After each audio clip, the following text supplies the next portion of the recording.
Daf Ayin Chesamid Beis, the Gemara asks the following kasha. You cannot apply the principle of Rabbi Yitzchak to disqualify the chatzitza of the mother's body, which conceals and separates the water from the body of the fetus. Why? Homer of Kahana, because Rav Kahana qualifies the application of Rabbi Yitzchak's principle, Lo shanu ela rubo. When does Rabbi Yitzchak say that if most, even in the case where rubo, but not kulo, rubo is covering the body, but he's not makpid, and therefore it's not a chatzitza. Aval kulo, but Rabbi Yitzchak was very careful. In a case where it's kulo, he says, chotzeis, even if he's not makpid. And in the case of the ubar, the entire body of the ubar is covered by its mother's body. So therefore, again, why does Rava say that the tefillah of the mother is effective for the ubar? And the only answer you could give now is that ubar yerech imo. And we've just established, according to Rabbi Yochanan, ubar lav yerech imo. So the Gemara says, shani ubar dahainu revise. The reason why the mother's body is not a chatzitza for the tefillah of the ubar is because that's derech gidulo. That's how a child develops in its mother's womb, and therefore the mother's womb could never be considered a chatzitza.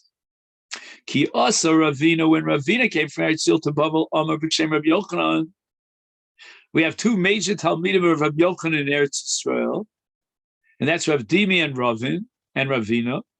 And when they came from Eretz Yisrael to Babel, they would bring the tradition of their Rebbe Rabbi Yochanan. Bi umos halech achar azochar. That if you have two nations, that one is the father from one and the mother from another nation, and they get married, then the child goes bus of the father. That's called halach or halech achar azochar niskairu. But if both the mother and the father underwent gerus, then halech achar pogum shebishneim.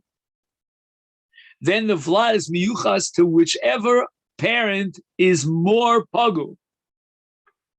And the Gemara now explains. The umos halach achar azochar k'disani minayin li'echad mina umos sheba al haknanis. So someone comes from another nation on the face of the earth, outside of the land of Israel, and he has a relationship with a Knanis, with one of the 7 umos that occupied Palestine. And the Torah says about those umos, lo sechaya kol neshama. So what's going to be the status of the Vlad? If we say the Vlad is miyuchas to its mother, then you have to put the Vlad to death. If on the other hand, Vlad is miyuchas to the father, then the Vlad is an Evet.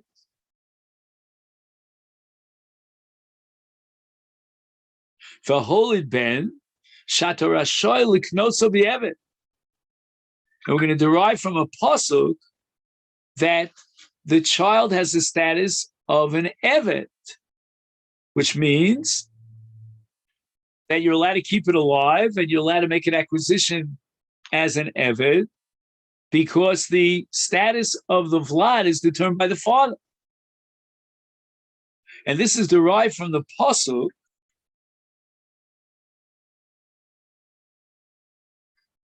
This pasuk is in Vayikra Perek Chaf Hei. I guess we'll read it tomorrow. And I'll read the pasuk to you. It says, "V'gam mipnei atoshavim agarim imachem mehem tiknu umishpachtam asher imachem asher olidu b'atzlechem vayu lachem al achusa." So we're going to emphasize the words asher holidu bi'artzachem, which we'll come back to in a minute. And now we're going to emphasize mibnei atoshavim, means the children of toshavim. Toshavim are those who came into Eretz Yisrael from abroad.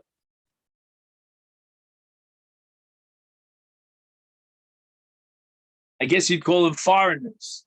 But in this case, it's a good idea to be a foreigner, because otherwise, if we identify you as one of the Sheva Umos Ha'olam Lo Sechaya Kol Neshama, So the parents and grandparents, etc., are not Canaanim. So these are Toshavim that came from outside of Eretz Yisrael to Eretz Yisrael. And now they married the local Canaanios, and they had children for them. And the Torah says Tiknu, meaning they have the status of Avodim, despite the fact that the mother is a Canaanist. And we're not going to apply the principle of halach achar ha'em, but rather halach achar ha'av. And that's exactly what Ravina was saying in the name of Rabbi Yochanan, but umot halach achar ha'zacha.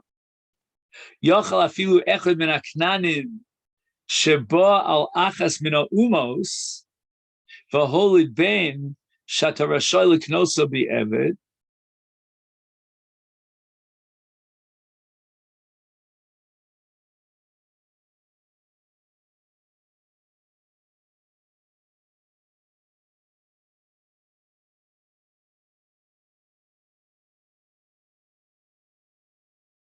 So what's the Havamina now? I mean, we just finished saying that the Yichus is determined by the father, right? And he's a Toshav, so he's not a Kanani. And he married a Canaanist, correct?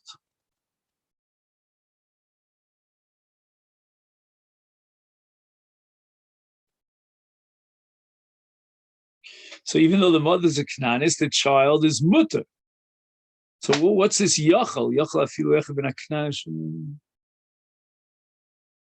shema tarashay l'knoso bi'eved. Why? Because the mother is not a Canaanist.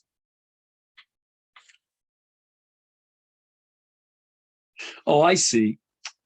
The Gemara is now suggesting a possibility that it's not a matter of holchim achar ha'av, but it's a matter of holchim achar ha'kosher, meaning the one who's not a Canaan. It could be the father or the mother. Talmud lomar asher holidu bi'artzachem. And that implies that you could be Kona and Eved from Bnei HaToshavim, asher holidu bi'artzachem, and olodim bi'artzachem, whose parents and whose ancestors are not Canaanim. They came to Eretz Yisrael, they became Toshavim, they married Canaanios. And in such a case, the Torah was matir. Just 1 second. Right? Min ha'olodim bi'artzachem. So min ha'olodim bi'artzachem means that the ancestors came from abroad, outside Eretz Yisrael. The child was born in Eretz Yisrael. And this means, right, so that's fine. But v'lo min ha'garim bi'artzachem. The pasuk is excluding the heter of buying an eved, from garim bi'artzachem, from those who are born bi'artzachem. No, just 1 second. Min ha'garim bi'artzachem, they're living bi'artzachem, but they weren't born in Artzachem. So it means they came to live in Artzachem, in Eretz Yisrael, in Eretz Canaan, right? They came, but they were born in a different country. And now we're going to say, halach achar ha'av. He's a Canaani. He went to another country, married a woman there, had a son, and now he comes back to Eretz Canaan, and he has a son, he had already a son, but the son is now living in the place of his father, in the same location in Eretz Canaan. From them, it's also, you're not allowed to be Kona an Eved.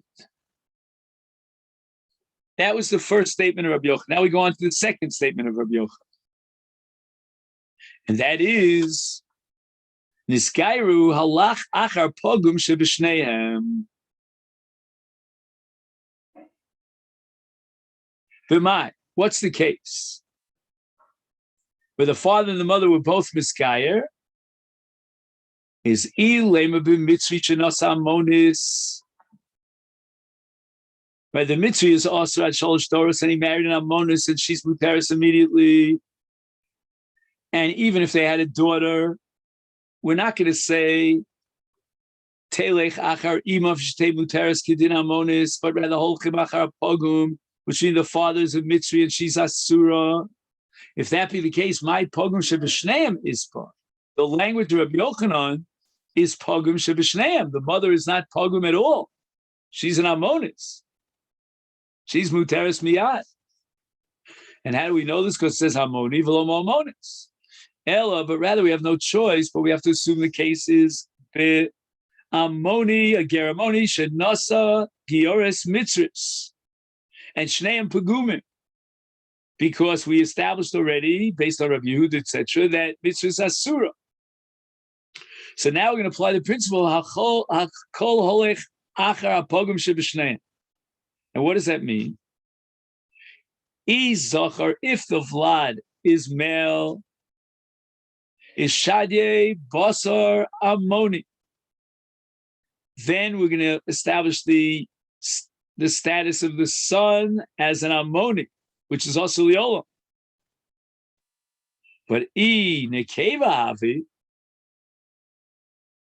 and therefore, if we would determine that she is the daughter of an Ammoni, then she'd be muteres miyad. But no, we have a principle called hakol holech achar pogum sheb'shneim, and therefore shadi basar ima mitzvus, and therefore the child is a mitzri sheni.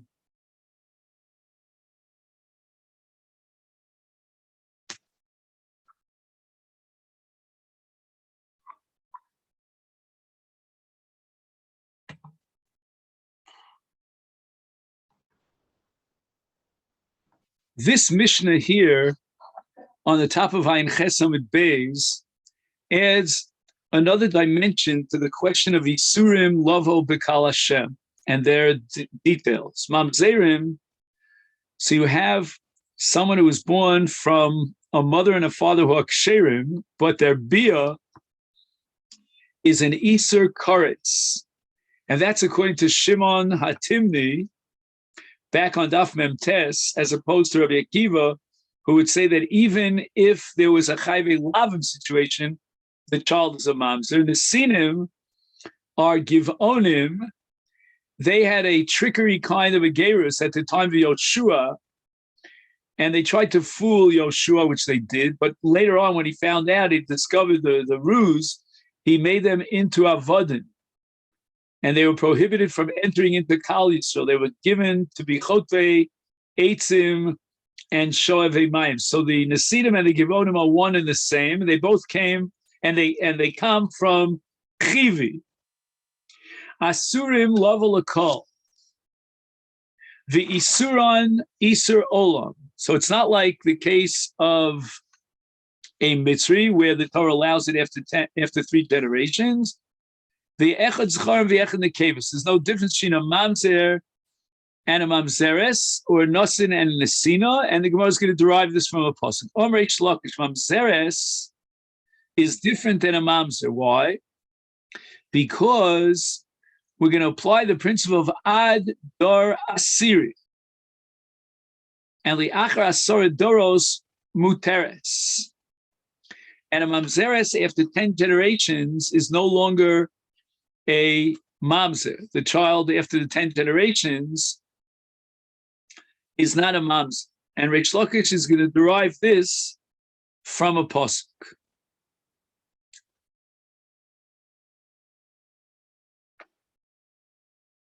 And what is this pasuk? The pasuk says, Lo yavo mamzer b'kal Hashem, gam dor asiri lo yavo lo b'kal Hashem. So the Torah really says that even the 10th generation cannot enter into Kal Hashem, but doesn't say anything about the 11th generation. But Yolef Asiri mi Amoni Umoavi. With Ammon and Moav, we're talking about the male members. It says, Gam Dor Asiri lo yovo lahem b'Kal Hashem ad olam. So there's a difference between the language in Ammon and Moav and the language of Mamzer. But there's a striking similarity between the language. So although in the case of Ammon and Moav, it says Gam Dor Asiri, and in Mamzer also likewise it says Gam Dor Asiri. However, in the case of Ammon and Moav, the Torah added 2 words, Ad Olam. But now we're going to focus on the similarity rather than on the difference. And in both cases of Ammon and Moav on the one hand and Mamzer on the other hand, it says Gam Dor Asiri. And that gives us what's called the Gzeiras Shava, that just like Ammon and Moav, they're Asurim Ad Olam, because the Torah added those 2 words, Ad Olam. And despite the fact that in Mamzer, the Torah did not add the words Ad Olam, nevertheless, based on the Gzeiras Shava of Gam Dor Asiri, we determine that a Mamzer is Asur Ad Olam. But on the other hand, let's derive something else from the Gzeiras Shava. Malahalan, in the case of Ammon and Moav, Nekevos Mutaros, right? We have the drush of Amoni v'lo Amonis, Moavi v'lo Moavis. Is Afkan here too in Mamzer, after Asara Doros, Nekevos Mutaros. So Gemara see Malahalan Miyad, Afkan Miyad. Why are you telling me that in the case of the female Mamzeres, we prohibit her for 10 generations, she should be immediately Muteres with Gerus, just like in the case of Ammon and Moav, the females are immediately mutaros. Ki ahani Gzeiras Shava says Reish Lakish. This Gzeiras Shava only allows us to derive an equation between Ammonis and Moavis Lamamzeres only as far as what? Midar Asiri v'Elech.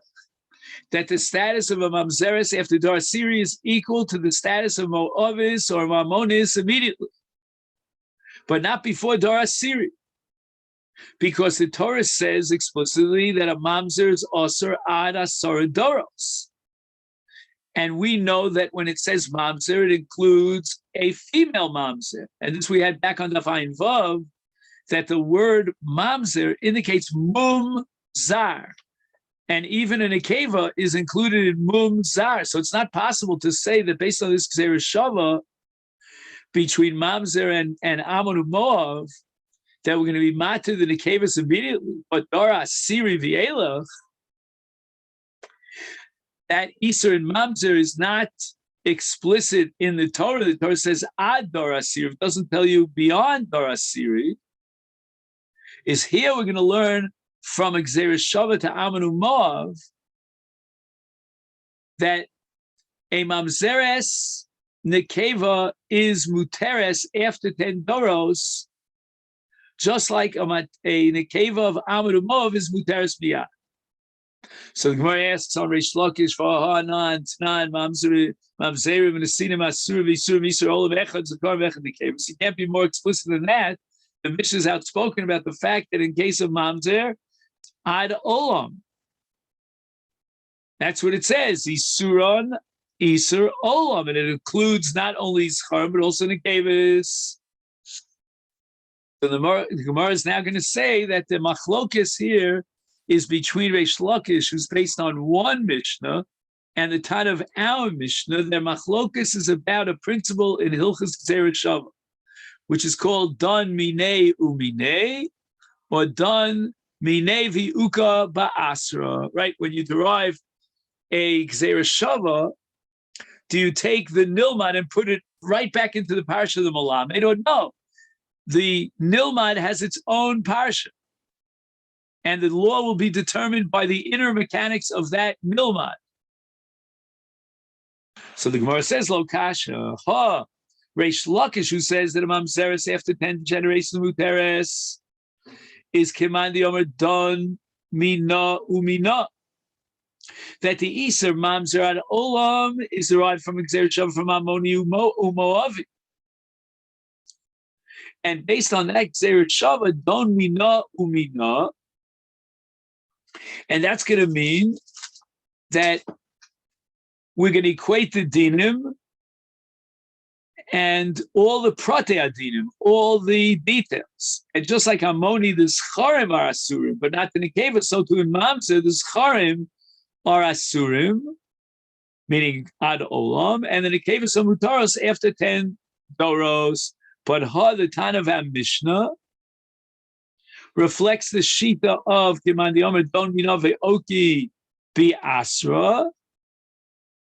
So now there's going to be an Iser Mamzerim Ad Olam Bein Ben Zechar Bein Ben Nekevas, based on the principle Don Minovi Uki Biasra, that we derive from Amanu Moav, that a Mamzer is Osir Ad Olam, and then we're going to put the din in its place, that a Mamzer, the Torah doesn't differentiate between a Zachar and a Keva. Therefore, if you're deriving from this Gzeir Shava Ad Olam, then place it into the Parsha of Mamzer, where the Torah does not make any distinctions between the Zachar and the Keva. Is Memel, we understand that according to the Mishnah, Bein Zchar Bein Nekevas Asurim Ad Olam.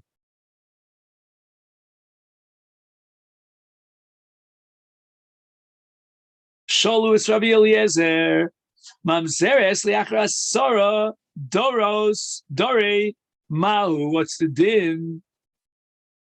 I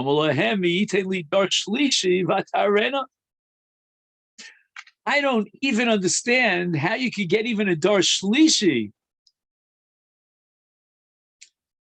Right? If I would find a dar shlishi, I would be mitayr them. It's impossible to have a mamzer who's a dar shlishi, and you're asking me about asara doros? Now, why is it that Rabbi Eliezer says you can't find a mamzer dar shlishi? And the Gemara says, Alma kasavar mamzera lo chai.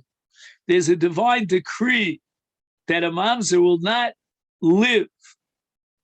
Maybe you'll get one generation from a mamzer, but I don't even think you'll get a second generation, meaning a grandchild of a mamzer, because the mamzerim are going to die. And why does God say that the mamzerim will die? Kidei shelo yitamu Yisrael ksherim b'dorosov, that people will not know that they're mamzerim and they're going to marry them.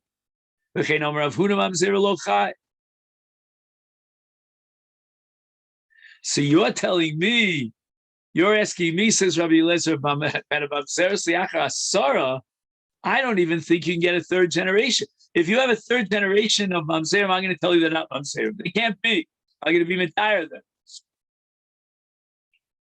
As we say in Yiddish, das kann it sein. It can't be.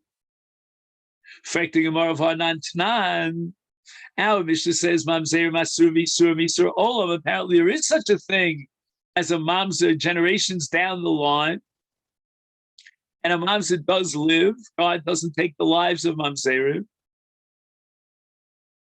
And now the Gemara is going to differentiate between two categories of Mamzerim, and those who will live and those who will die. Rabbi Zera, L'didim, Efrashin, Mina, to Rabbi Yehuda, that which Rabbi Yehuda said, that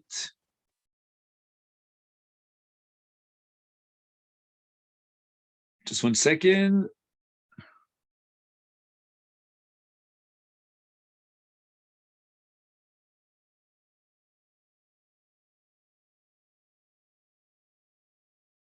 I see what he's saying. Rabbi Zera is saying that the solution to this problem and how to reconcile our Mishnah with Rabbi Eliezer's statement that Mamzeri lo chai, I heard from Rabbi Yehuda. Here's what I heard from Rabbi Yehuda. There are two types of Mamzerim. There's Mamzerim d'Yediyah and there's Mamzerim d'Lo Yediyah. Meaning, Yediyah means it's public knowledge that this person is a mamzer. If it's public knowledge, then chai. There's no need for God to take the life of a well-known mamzer who has a big mem on his sweatshirt, because no one's going to marry into it. And therefore, he could have doros liolam. in which he marries a mamzeres, etc., etc. But then there's a mamzer delo yediyah. Only HaKadosh Baruch Hu knows that this child is a mamzer lo chai. God will take his life so that he doesn't get mixed in with Jewish, with a call.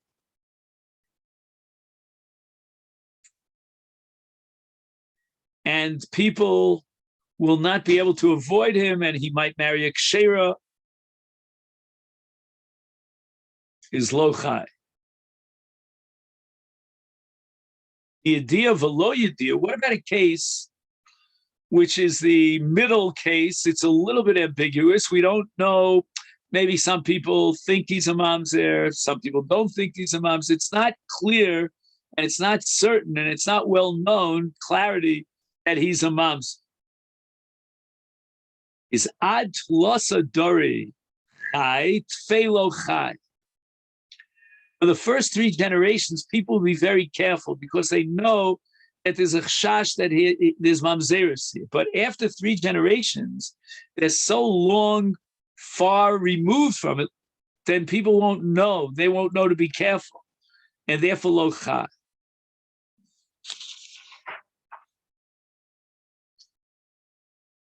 The Gemara tells the following story.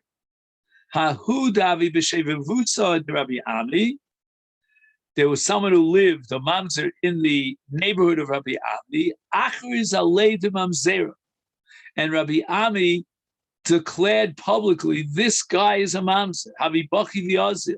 The mamzer was crying. He was upset. No one's going to marry him because until now he thought he could get away with it. Nobody knows about it. But now the Rav of the town, Rabbi Ami, made it public knowledge. Rabbi Ami said, don't cry.